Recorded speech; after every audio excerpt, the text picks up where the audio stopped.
पत्र लिही पण नको पाठवू, शाई मधुनी काजळ गहिरे. मला सांगा, हातात पेन घेऊन कागद घेऊन एखाद्याला पत्र लिहून किती दिवस झाले? खरं तर किती वर्ष झाली असं विचारायला हवं. पत्रापत्रीचा तो जमाना कुठेतरी मागे पडला आणि पत्रातून दिला घेतला जाणारा तो रोमांसही मागे पडला. इंदिरा संतांनी या कवितेत किती छान मांडले बघा. पत्र लिही पण नको पाठवू, शाई मधुनी काजळ गहिरे. लिपी रेषांच्या जाळी मधुनी, नको पाठवू हसू लाजरे.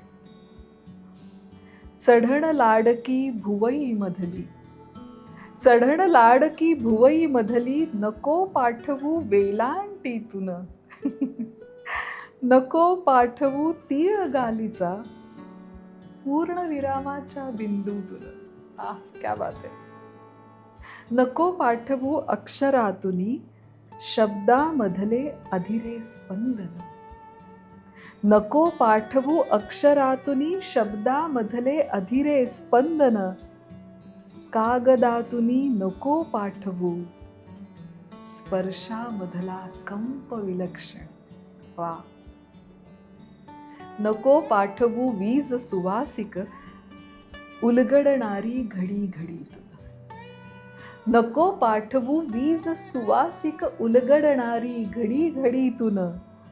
नको पाठवू असे कितीदा सांगितले मी, तू हट्टीपण. पाठविसी ते सगळे सगळे, पहिल्या ओळीमध्येच मिळते. पाठविसी ते सगळे सगळे, पहिल्या ओळीमध्येच मिळते. पत्रच पुढचे त्यानंतर मग वाचायाचे राहून जाते. पत्रच पुढचे त्यानंतर पण वाचायाचे राहून जाते. वाव.